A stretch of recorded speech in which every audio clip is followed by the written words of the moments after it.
Good morning, Annie. Hi, Carrie. It is, I'm so excited. It is Friday, October the 14th, and this is Friday Crumbs from the Pop-Tarts.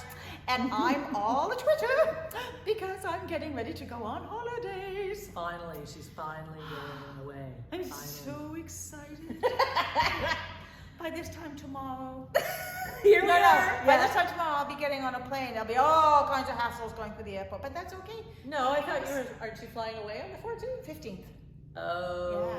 Yeah. I know, but you don't have to go through all the rigmarole of testing and all that. No, we don't. So as long as everybody stays healthy. She's going somewhere where there's warm water and white sand. And the occasional strawberry colada. And fresh fish. And fresh fish. And vegetables. And no alarm clock. And no meetings. No. But I'm up like at 5 in the morning, 5:30, and I'm usually down. And I find the little chickie that I like, and I watch the world wake up. Oh, it's so exciting! Then you're in bed at like 9 o'clock. It's like, yep, that's it, babe. Well, and John and Elspeth, they'll be up so much later, but that's okay because I do my daily office down by the pool, okay, or sitting just on the beach. I don't go out onto a dark beach, but I'll sit on the edge of the terrace and have my fingers in my toes in the sand during my daily office. She's so excited she can't even get the words out. I know. So like Annie had to pick the readings for this week because I'm just so scattered. So Luke 12. Gospel of Luke. I have my big Bible out. I know. Slightly larger abandoned. print. Oh, that's why. And then Luke 12, just 1 to 3. I mean, it's a longer reading, but it's short and sassy like this. We're so cute. Oh my goodness! But you know what? I did remind a young couple at a wedding recently. I said, I'm like those cute little gremlins until you get me wet.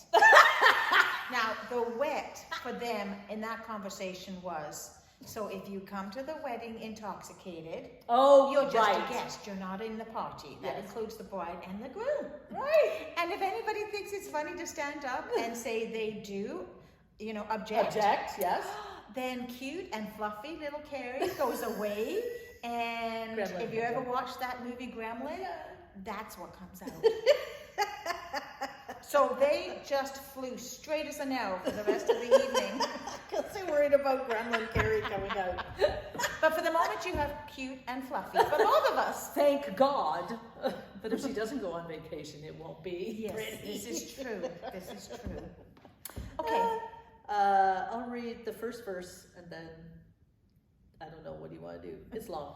Anyway, and then you can read second and third. Okay. There we go. Okay, Luke 12. Meanwhile, when the crowd gathered by the thousands, so that they trampled on one another, Jesus began to speak first to his disciples. Beware of the yeast of the Pharisees, that is, their hypocrisy. Nothing is covered up that will not be uncovered, and nothing secret that will not become known. Therefore, whatever you have said in the dark will be heard in the light, and what you have whispered behind closed doors will be proclaimed from the housetops. Oh, this is the gospel of Christ. Oh, praise to you, Lord Jesus Christ. Wow, he's saying it like it is. Well, he is, and it's what is that? True integrity is what you do when no one can hear you or see you. Oh, okay. Right? All right. So it's what's in our hearts that speaks loudest when there's no one there to give us an audience. Yeah.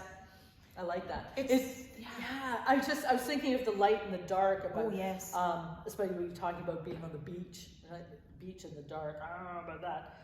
Whatever you have said in the dark will be heard in the light. Mm-hmm. And light can be light, because we're in a lit building today. But light, I also think that we have darkness in our heart too. Mm-hmm. And sometimes we have to speak it out. We have to talk about the darkness to understand and to see the light, right? Like you always say that Jesus is the light of the world. Okay. But we need to see the light sometimes when we're in a period of darkness. And sometimes it's so hard to find it, but if we don't talk about it, yes, we don't talk about our darkness, we can never be in the light.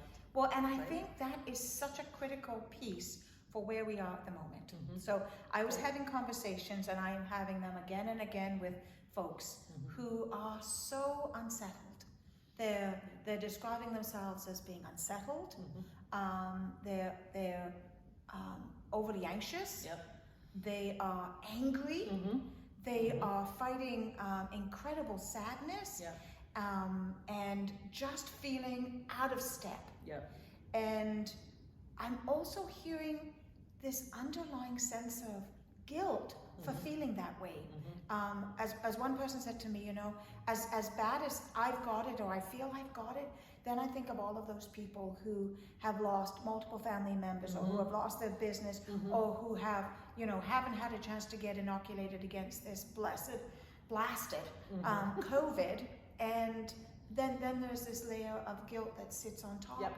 And I think I probably described this to you before, but it's this quiet, unspoken anxiety that is screaming everywhere in our society. And we do need to find ways to come together to offer up and almost confess our fear and doubt about our hope for the future. Because our future has been so shaken up.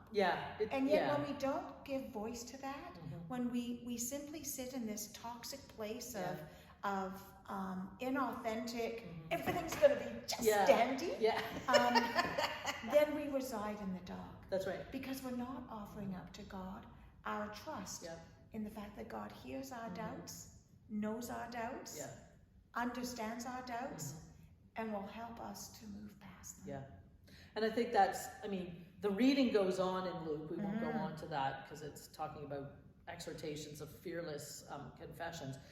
But I think this piece about the hypocrisy that, I mean, we're coming up to a municipal election in Ontario anyway, and I don't know that we've got the same kind of hypocrisy that goes on in the States, and we are hearing more and more about that. But we always think that hypocrisy happens to somebody else, and it's somebody else's problem. And I mean, Jesus is saying, I love his line, beware of the yeast of the Pharisees. That is their hypocrisy. And I think of, okay, what does yeast do? Well, it leavens things, it makes them rise up, right? It bubbles them up. And that's your, like, what bubbles up for you. I was going witchy boo on me, whatever. But I think that's something we don't think about. What does we know if somebody is being hypocritical, but we don't know, and I love always the line. when we are. Sorry?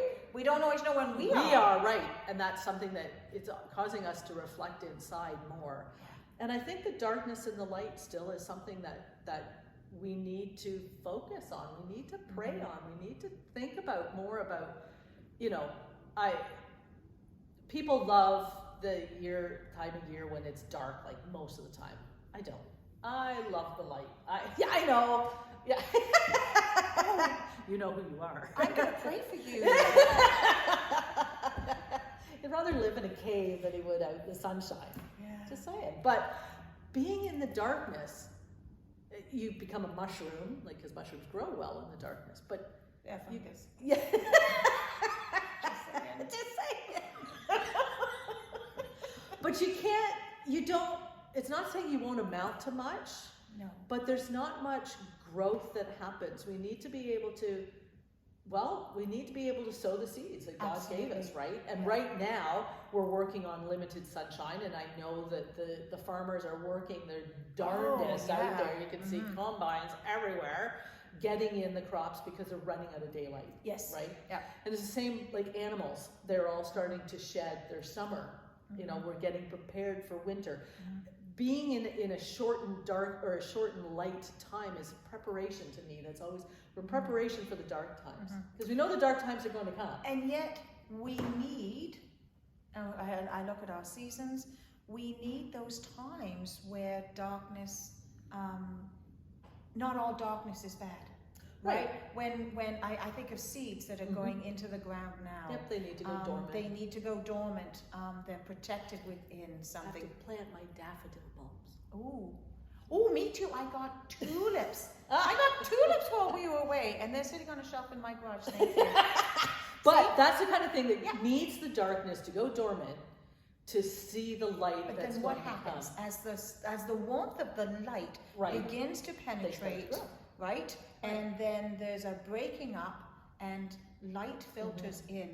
Then those seeds begin to grow. So we're not saying that you need to be dormant in your, kind of progress towards learning more about God. No, that's not what we're saying. We're saying, but sometimes you need to go inside. Absolutely. You need to look inside and first. Nurture. And see where you are. And absorb nutrients. And right? then you That's can right. grow. Yeah. And who knows when that growth spurt will happen, right? It might be for whatever reason. You're in the grocery store and all of a sudden you're going, what am I doing here? I need to be doing something else. And off you go. Or like many people recently, they've decided, you know what? Working full time and listening to an alarm every day, not what I want. I want to see the light. I want to see more of the world and more of life. So. And I love the fact that, and this is so cool. We're actually sitting here with the Christ candle. Ta-da!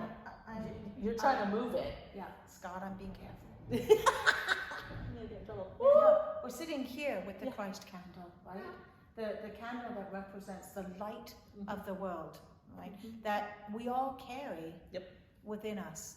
I think that's a good point. We do all carry it. We do. And sometimes in our lives we get to the point where we think that light has been snuffed out. It gets right? dim. Yeah.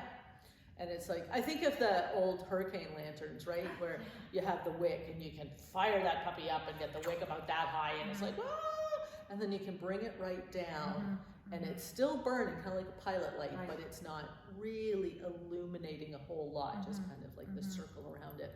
I always like that. I think that's kind of a neat analogy for me because it's adjustable. And I don't think that our internal light goes out completely. No.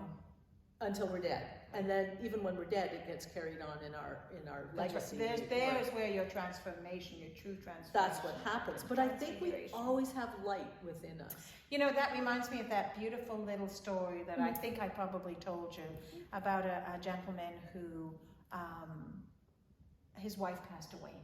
And he was just so full of grief and anger and just, I think, railing against God. How could God have taken his beloved away, right? Needing to find an answer, a cause for why his wife would now be gone, and he was suffering this grief. And so he stopped going to church. And he stopped doing all kinds of things, and he would just sit at home. And his minister let that happen for a little while, but then decided one day that he was going to go and visit him.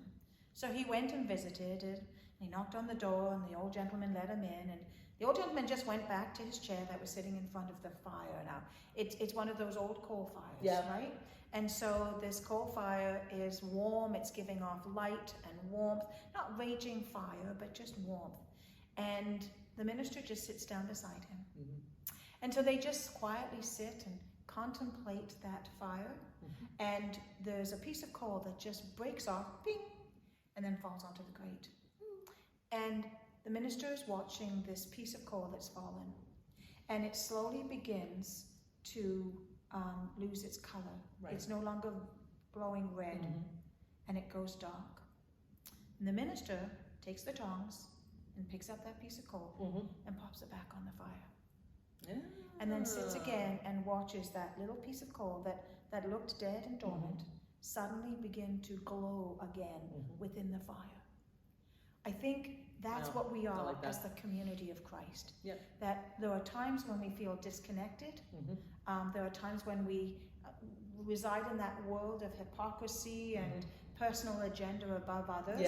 And I'm not saying that we have to be selfless all the time, because that's impossible. But to always try and stay connected. But if we do get disconnected, then to have someone, something, right? Help us to be put back onto that coal fire so that what feels dead and lifeless begins to glow again. She just sums everything up so beautifully. I still got nothing. I got nothing to top that. You know, I'll just close my book and wait. Right, there we go. That was my pearl of wisdom before I get on with rain. And I'm going to miss you all, but you will so appreciate a more relaxed and refreshed and restored and glowing. Like the sun is hitting you right now through St. Mark. That's right. Coming through you. When I come back from my holidays. Well, we're still going to be appearing on Friday. Yes. Though. So Yes. you're going to see her vicariously. Right, but I'm not zooming in because none of you all need to see me in my bathing suit out on the beach. So we are doing some pre-recording. Never mind. And so we'll keep in touch. And I look forward to seeing you when I get back. And Annie is going to do an amazing job of taking care of absolutely everybody while I'm gone. Everybody be good, okay? So until we see one another again, take care. God bless. Stay safe. Bye-bye now.